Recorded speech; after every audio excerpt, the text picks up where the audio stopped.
What's up, everybody? It's your boy, SergDragon. Welcome back to another edition of the Heavens Monsters podcast. With me today is Terrence, a.k.a. T-Money. You smell what the lion is cooking. King of... What's that saying? Do it. Do it. No. Do it. No, no more. Do it. Do it. No, I'm not doing it no more. King of... I'm not doing it. I'm done with that. King of... I'm done with that. I'm done with that. I'm done with that, for real. I'm done with that. Well, if you ain't gonna do it, I'll do it. Yeah. Puppies! Could have done it, mother. I know. Anyway, let's get on to the topic. Today we will be covering... Oh, shoot. What was the date? February 3rd. February 3rd? Yeah. Yeah, that sounds right. February 3rd, as well as of a Monday Night Raw, as well as February 5th of NXT. NXT. I'm about to say Impact. I haven't even watched that yet. Still got it on my DVR. So with that said, let's go ahead and run this. When's your ride coming? She hasn't called me yet. That's good. All right. So we start off the night with Randy Orton.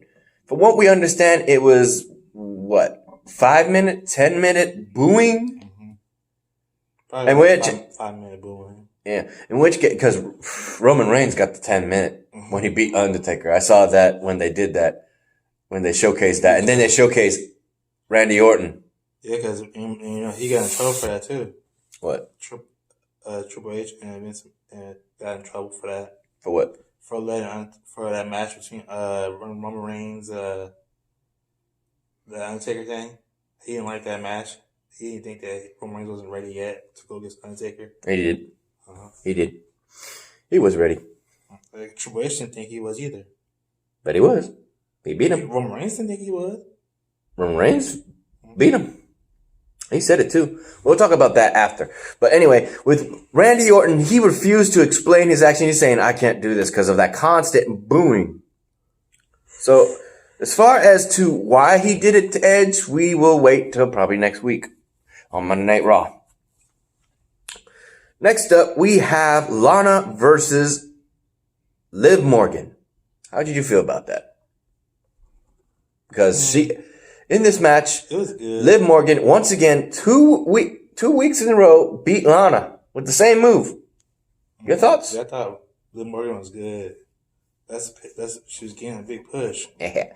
In which case, comes next is a friend that even Ember Moon thought she should have showed up at the Royal Rumble to show off her skills.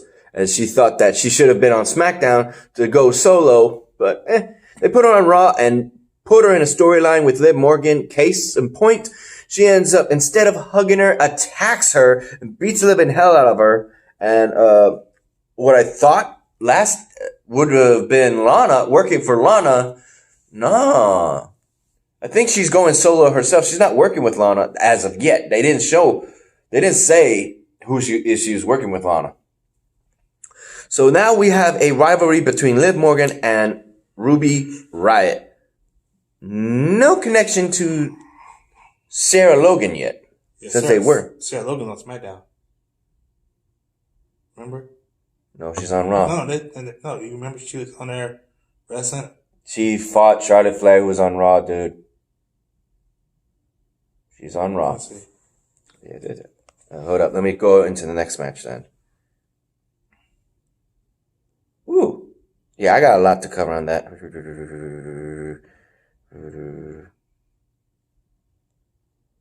Yeah, you're good. Go ahead and look that up. Next up, we would have Drew McIntyre going up against the 24/7 champion Mojo Rawley for a non-title match. It was just a match. In which case, Mojo Rawley gets called out. He said, Drew McIntyre was on the mic trying to get some words in, and he did. And then he even said that once the match starts, once that bell rings, he's going to be just as quick in 3 count. Yeah, because they said that they're going to put her on SmackDown soon. That's fine. When she does, I mean, they put Naomi, and she was supposed to be on Raw because the opening theme said she was on Raw. And she's not. I didn't even check. I didn't even pay attention to see if they changed it yet. Here's the thing about those three you just mentioned. That WWE does not want to put them back together no more. Who? the Riot Squad. Yeah, I know that. You told me about that already. Yeah. Well, I'm glad you mentioned it, though. I'm glad you mentioned it for the podcast. In which case, with Drew McIntyre, he went ahead and said his words on how he's going to deal with Brock Lesnar. And ultimately, freaking bro kicks as soon as the bell rings, and Mojo Riley didn't see it coming. Pow! Damn, son, you got knocked the hell out. But as soon as he was done, here comes Brock Lesnar again, freaking jumping his ass. God damn. Or was it the OC?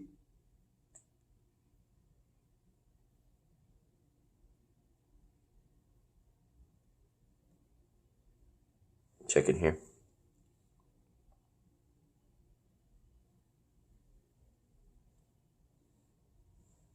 Yep. It was Brock. Brock jumped his ass. Again. Next up, we have Raw Tag Team Champions, Buddy Murphy and AOP, one half, should I say, and versus Kevin Owens and the Viking Raiders in a 6-man tag elimination match. So, this was interesting. First one to be eliminated would be, what are their names? CPC. It doesn't tell me. As far as their actual names, okay.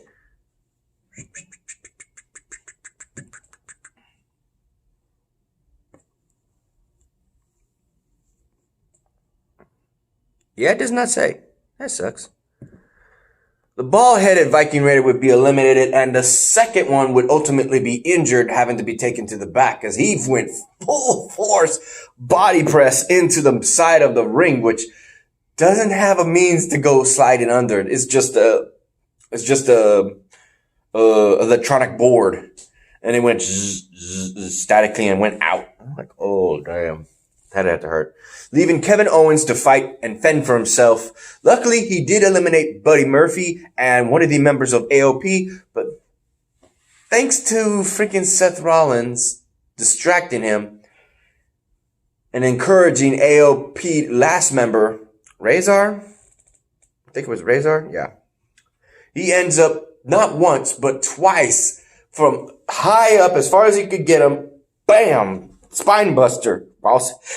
I think you would call it a jackknife spine buster because he was standing the whole time. There's no such thing as a jackknife spine buster, bro. Yeah, there is. Because there's a jackknife for the power bomb. Yeah, but that's and there's a jackknife this, jackknife that, jackknife this because you're standing. But you know who came with the name jackknife? Yeah. Kevin Nash. Yeah. But that's the only move. There's no such thing as a jackknife spine buster. I have to look into that because I know I heard other people call jackknife. I was like, wait, that's a jackknife? What? I thought it was just a power bomb. Whatever. Well, either which is a standing spine buster twice on Kevin Owens that got them the elimination, and the one last man standing for Seth Rollins.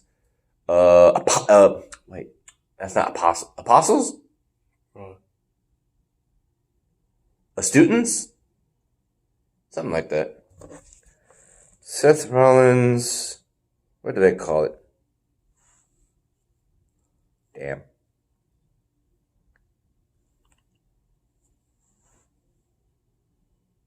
Disciples. There you go. I thought it started with an O. Next up, we would have Aleister Black once again stating that he needs to fight somebody. And Eric Rowan is the person to accept his challenge. Eric Young. Rowan. Eric. Different Eric. But Eric Rowan came out of my mouth. Eric Young ended up fighting him and lost the match. Rightfully so. Because now we're wondering, where is freaking Aleister Black going to go, bro? Where is he going to go? Who is he going to fight? He's on competition. We'll be right back. All right. We're back. Next up, we would have Rey Mysterio. Actually, it was supposed to be a match between Humberto and his cousin Angel Garza, who was recruited, of all things, by Zelina Vega. And his... damn, dude. I know this is part of the storyline, but I can't put myself in the story and want to chew out Angel Garza for and Zelina Vega for calling him out, saying that he is the disgrace. He is not a disgrace. He only did what was done unto him. Plain and simple. And so freaking Zelina Vega cost him the match, so he just took freaking Andrea out. Mm-hmm. Plain and simple. But sadly, it would be Angel Garza who beats up his cousin, tries to actually put the same move that was done on him already that he did to return the favor to freaking Andrea, exposing the mat and trying to DDT his head into the mat. I see a lot of people using that freaking hook arm DDT now. It's like, okay, I don't know what's the difference. I would have to feel it. I don't think I want to. Rey Mysterio comes to his rescue and then is pretty much issued a match right there and then.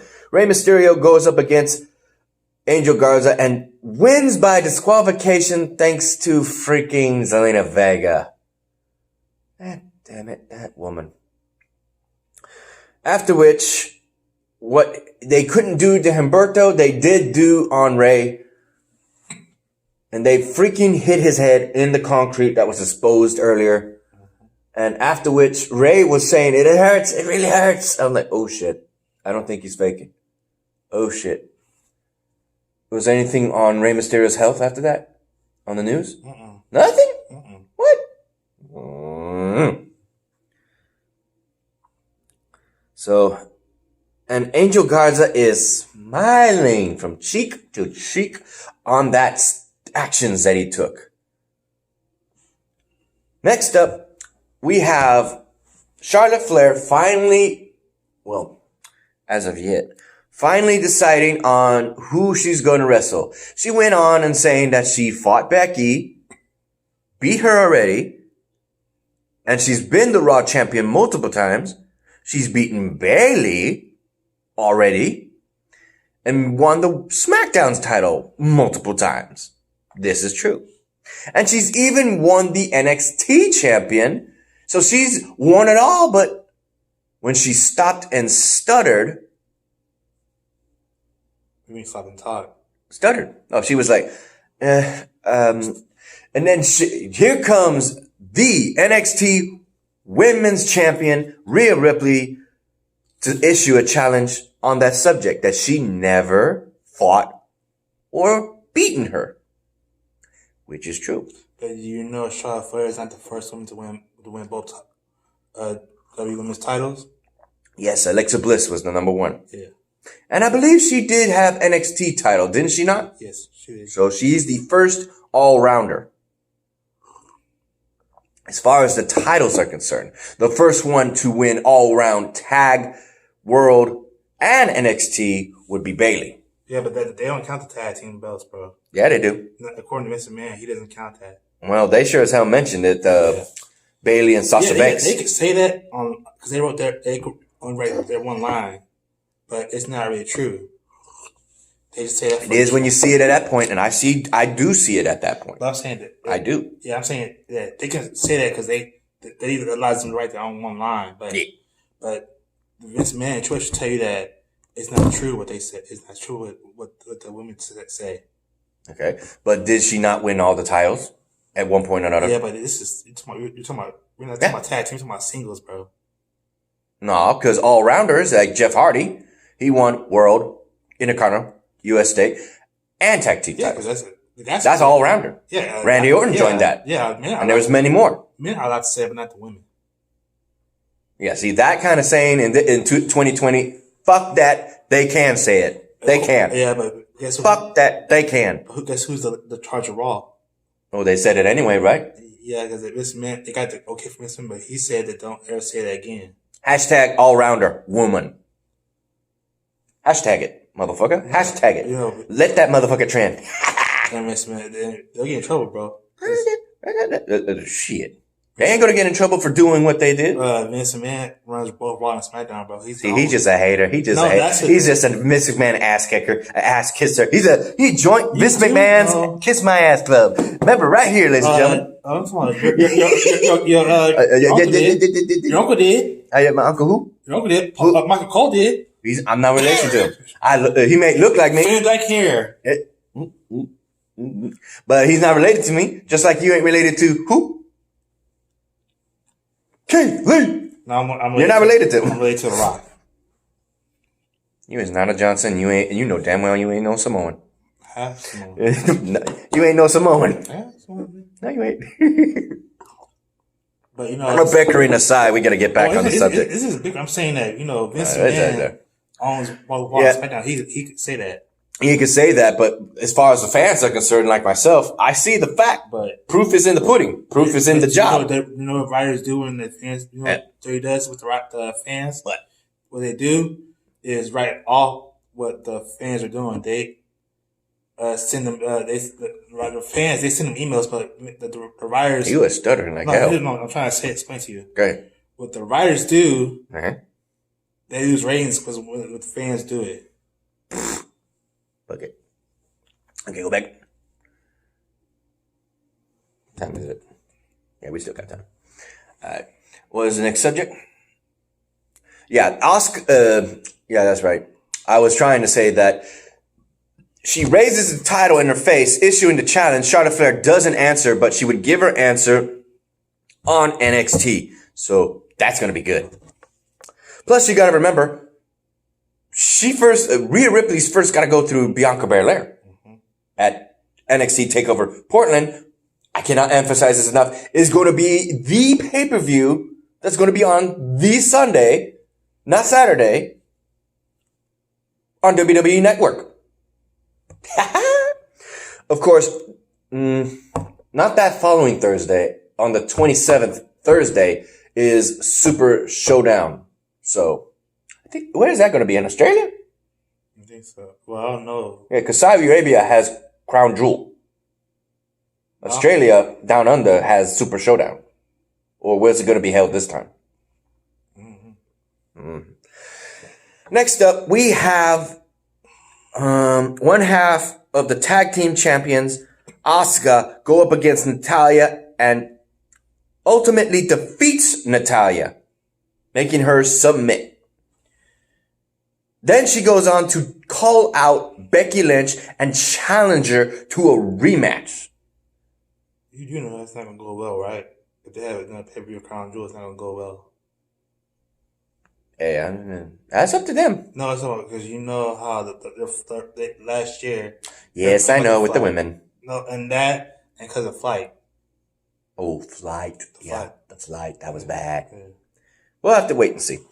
In which case, Becky comes out, says that when I fought you, I felt like I had superpowers. And then she actually was able to predict Kairi Sane coming up from behind her and boom. See? Eyes in the back of my head. Superpowers. Because she did do that when she was about to get sprayed by the mist. She got hit by that one too many times. In which case she accepts the challenge and see where it goes. Supposedly we're supposed to get that match next Monday on Monday Night Raw. But you know who but WrestleMania, you know who's gonna be, right? Yeah, you told me. We covered that last week. Shayna Baszler is arguably going to be put against Becky Lynch at WrestleMania. So we're waiting for that to come true. It's true because we're waiting for it to come true. And when is the question? Is that going to happen when she shows up on Raw and makes a statement? I don't know. Or is it going to be Becky Lynch coming to NXT and beating the hell out of her because she's got unfinished business courtesy of Survivor Series? We don't know. They're gonna call her out. He's gonna let both of them know. He said they can't let each other know on social media. True on that. That's the idea. I'm just predicting things. I'm just trying to prophesize what's going to happen. The multi options, what they can do. Because Vince McMahon and the rest of the family and the writers and people who were under Vince McMahon Twitch said that's been banned. They can't do that no more. Only way NXT caught a wrestler That'd be both NXT. They can't call it both top Raw brands, Raw and SmackDown. Speaking of that, we also have the fact that we have a triple threat between Ricochet, Seth Rollins, and Bobby Lashley. Bobby Lashley speaking on the fact that Lana lost his match. He doesn't care. That doesn't affect him and where he's going. He plans on beating Seth Rollins and Ricochet, saying that he's the only one who can beat the Brock, even saying that's not a prediction, that is a spoiler. Mocking Paul Heyman. In which case, Seth Rollins then is the first to enter that arena for that match and is already saying that he is going to repeat the story, but it's going to be a little different because he's going to not take the title from Brock Lesnar for himself or for the fans. He's going to do it because it's the best option. Because he's going to be the best thing that comes in for 10 years, 20 years, 100 years. It's going to be the best thing. Ricochet then comes in, Bobby Lashley, and then they have one hellacious of a match. Only because of the fact that the triple threat rules, the disciples of Seth Rollins once again come in and just attack both Bobby Lashley and Ricochet. Then comes Vikings and Kevin Owens to help them and get them out of there.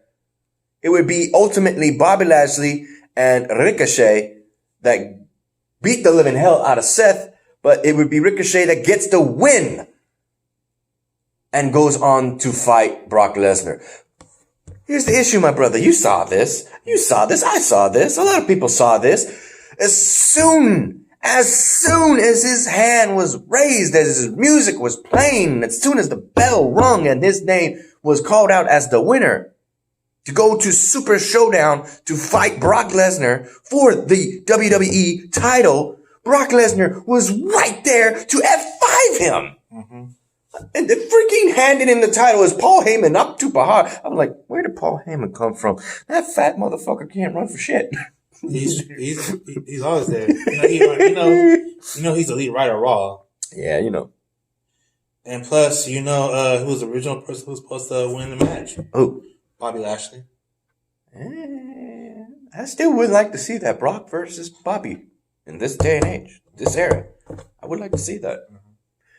So, with that said, that's the end of Raw. And while you look up NXT on February 5th, a shout out to our boys, the reigning members of the Heavens Monsters podcast, starting with Xavier Hill, Mike Henry, Andre Mitchell. A link to their YouTube pages will be in the descriptions down below, as always. And a remaining shout out to Renee, Farrell, Chris Petrie, and Delvin. And of course, our boy T-Money right here. See, let you find, man. Heavens Monsters podcast. As long as you don't say The Rock, you're fine.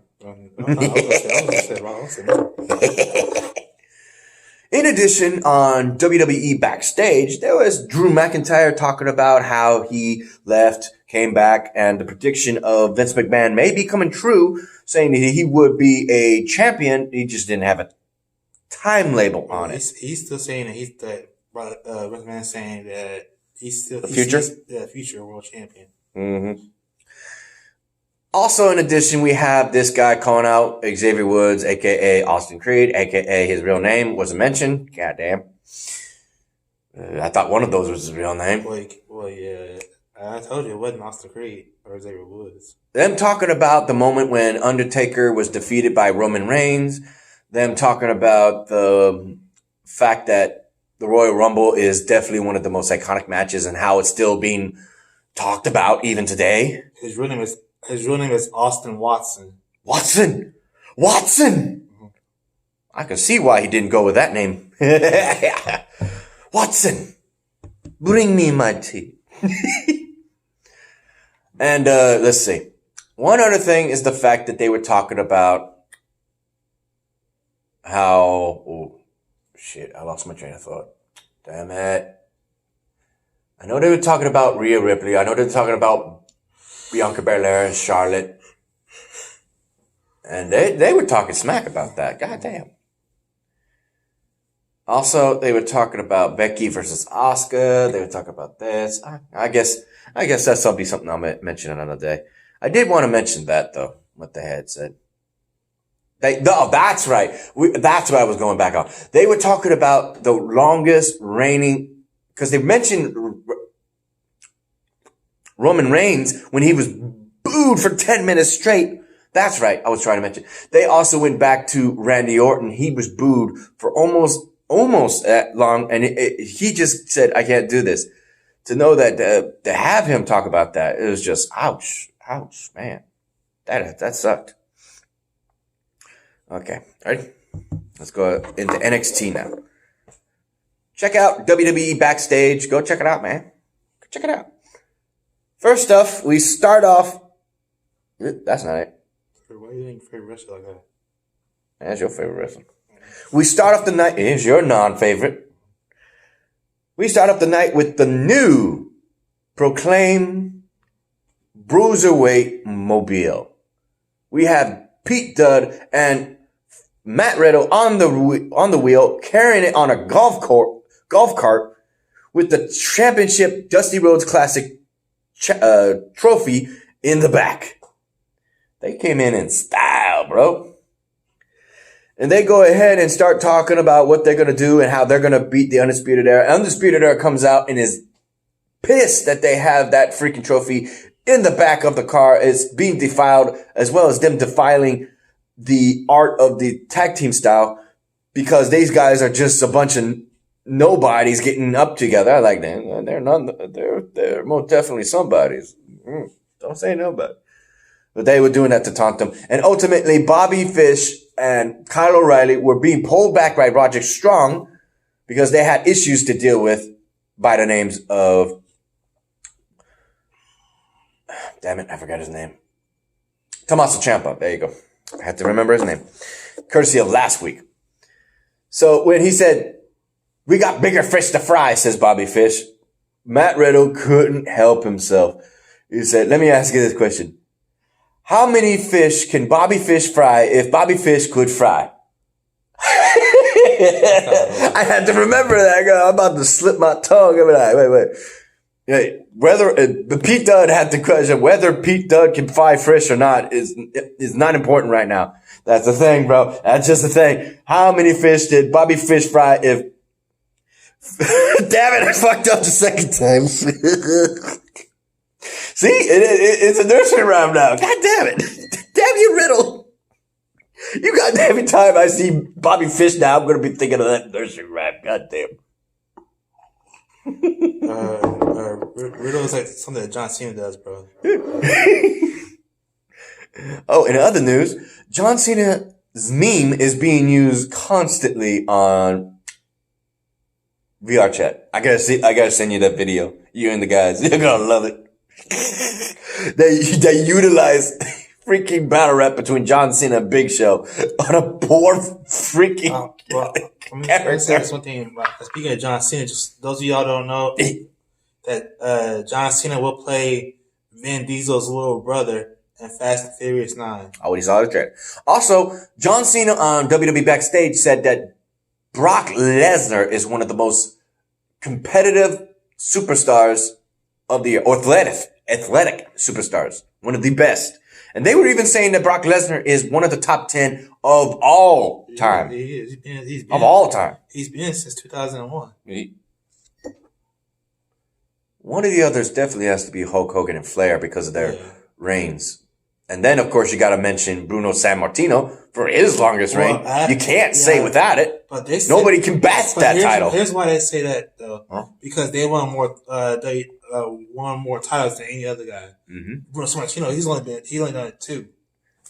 That's the question, though. Chris Jericho is the one leading, or is it Edge leading the most title holds in their wrestling career? I'm trying to remember. It was one of those 2 Canadians. Their names were both of them are. They're still up there. They're up there. No. Who had the most? The ones who won the world title many times? No, titles in general. Tag. United States. Continental. World titles. All of them. And the tag team won Edge. Tag teams count? Edge. No, not single out tag team. I mean, all around. All titles count. Who won the most throughout their career. And don't say R-Truth. Don't say R-Truth. Why say R-Truth? Because I think he beat everybody. If you talking about like who won the tag titles in any other company. No. Tag, Intercontinental, United States, world title, all together. All together. Like Chris Jericho won 9 times, plus 5 times, or how many times did he win the world title? 7. 7. So 9 plus 7 equals 16. How many times was he the tag team title champion? He's only doesn't matter with who. How many times was he the tag team title? 4. 4 plus 16 is 20. There you go. That's what I'm talking about. But see, he didn't make it there. And we're not even including the United States title if he's won it. Did he? Yeah, he won. But see, he's not. They didn't put him up there. They put Edge up there. There you go. So Edge might be one for that reason, but honestly, from what you told me, the guy who did one of the most stunts would definitely be Shawn Michaels. But then we got Rey Mysterio for being the underdog. It would be more of a questioning who would be the 4th person. But see, the reason I said that about Shawn Michaels, because Shawn Michaels, he is up there in the list record books that he's been done more than all the other wrestlers did. Shawn Michaels been 30 for longer than any other wrestler. Mm-hmm. So he's up there. He's number 1. Another one, but I can't believe we didn't mention these two. As far as wrestling is concerned, Goldberg had an undefeated streak for the longest that only was bested by Asuka. But most memorable would be the Undertaker's undefeated streak, who only had 2 people beat him. That's gotta be the Undertaker. It's gotta be. Yeah, but they don't count. They don't mention 2 people in the WWE books, bro. I'm just saying, in WWE in wrestling history, the Undertaker has got to be one of the top guys in that top 5 list. It's got to be. Well, no, the only one that's still there. They only have 1 person in that list. What? It's Shawn Michaels. I don't know. Best of all time, top 5. I gotta say, whether you like him or not, his reign as a 16-time champion is undeniable. John Cena, man, I gotta have John Cena too. God damn, John Cena did so much for the business. I think he outdid Ric Flair both in title, not at 16. He matched him, but he probably did way more for the business than anybody else. They mentioned him so many times. Well, actually, no, because the reason why I say Ric Flair, because he won all 3 world titles in all 3 companies. At the time, that made him a 16-time world champion. Yeah, John Cena won both titles, but he didn't wrestle. He wasn't around in WCW. Yeah, and still he won. He's an all-around champion. Yeah, John Cena's definitely all-rounder. The only thing he hasn't gotten was a Universal title. He failed to get that. He doesn't care about the Universal belt. That's according to him. He doesn't care about that. What? Well, he did a storyline for it. They just want to see that, but he didn't like it, though. His thing is the WWE Championship, bro. Spinner. Mm-hmm. So, debating on that is something we definitely got to get on. But Brock Lesnar, for sure, and Hulk Hogan and Ric Flair got to be in the top 3. As for Bruno Sammartino, I'm just saying his name because he put it on the mark. Ain't nobody going to beat his 1,000 title reign, let alone his 2. Maybe somebody could beat his all-around record of over 4,000 days. Maybe someone did. Wait, who did? The Rock. How many days in all his title reigns, his world title reigns, did he win? He won a number. Yeah. Be right back, and we're back. Gotta finish this up now. Okay, because The Rock, he's mentioned a lot. We'll have to wait and see. But you know who still holds Rumble wins? Stone Cold. Yeah. Yep. 1-3. Nobody's bested that yet or matched it. Okay, we're gonna speed run this now because his ride's coming. Angel Garza go up against Isaiah Swerve Scott and beats him. He mentions what he did. Rey Mysterio. Screw you. Next up, we have a bout between Dominic Dozovic and Killian Dane, ultimately ending, putting him in the match because of Keith Lee being the North American champion. I think he crossed husband. Mm-hmm. In which case, Killian Dane challenges him to a match because he's in his way for the North American title. Dominic Dozovic accepts that challenge, gets in the match, and they go blow for blow, ultimately ending in Dominic Dozovic's win, beating Damian Priest the week before, and now Killian Dane is on his list. Woohoo, he's looking good. Next up, we have, and I can't pronounce, 19-year veteran Mercedes Martinez going up against Kacy Catanzaro. For those who don't know, she's one of the chicks who's mostly recognized for her Ninja Warrior. They go up against each other, but the 19-year veteran Martinez wins the match. I know Martinez. I can say Martinez. The Undisputed Era were going around the back the entire time, messing with people, even messing up this poor kid's haircut, shaving up parts bald. Damn it. But while they were looking for him, they met into Kushida and the Australian Monster. And they dropped them. I know they're coming back for that. Ultimately,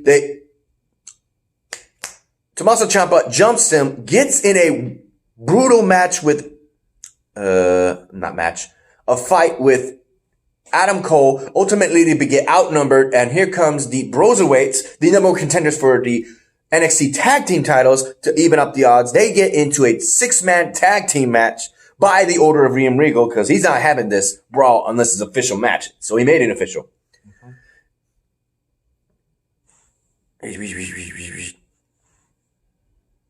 So they made it a match for later tonight. Then we got the NXT Cruiserweight Champion, Jordan Devlin, going up against Tyler Breeze and finishes him with record time. But Tyler Breeze made him really fight.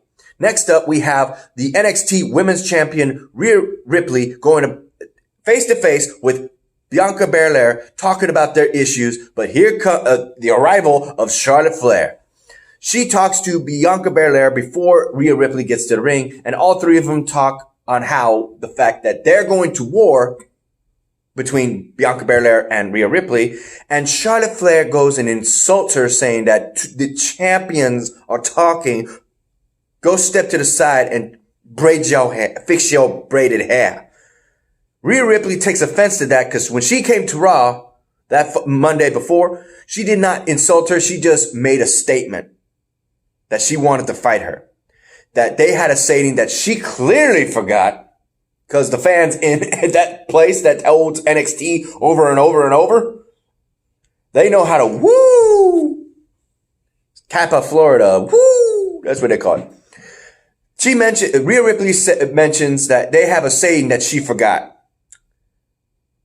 We are NXT. They both jump her and slam her in the mat, ultimately looking at each other, knowing that their business between each other is going to determine who goes. And I honestly don't know if Charlotte Flair is going to fight for the NXT title at WrestleMania. This will be a first. The NXT title defended at WrestleMania. What do you think, bro? I'm good. I don't much care for that match, though.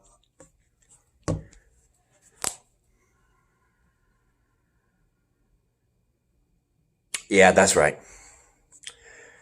The match for the main event for Tommaso Ciampa and the Broserweights going up against the Undisputed Era, otherwise known as, and I'm kept hearing this saying, what the hell is Yui? What is Yui? Yui. The Yui are attacking. The Yui are at it again. What the fuck is a Yui? And I had to think about it.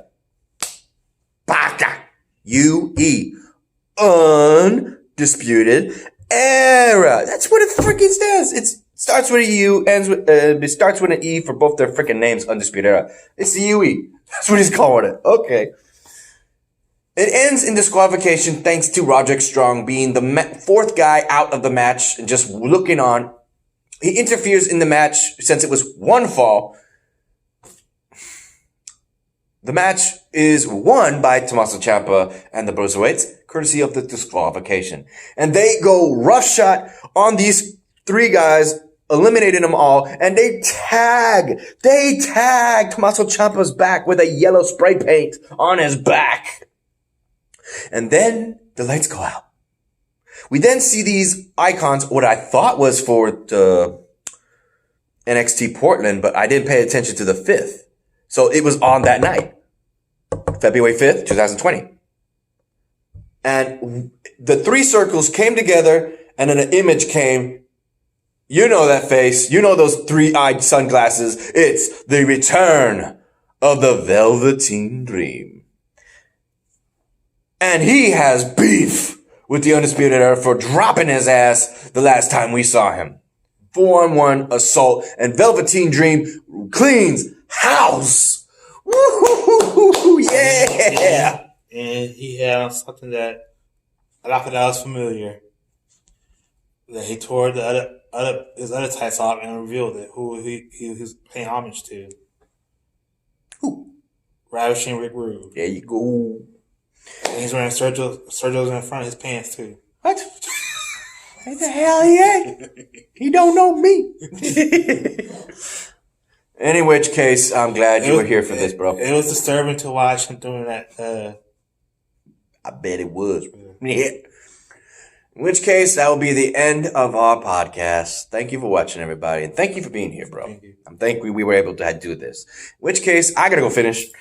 So with that said, if you liked this video, give it a thumbs up. You didn't? Give it a thumbs down. Hit that subscribe button, like the content, and hit that notification bell for the next Heaven's Monsters podcast. I'm SergDragon. This is T-Money. We'll see you next time. Peace.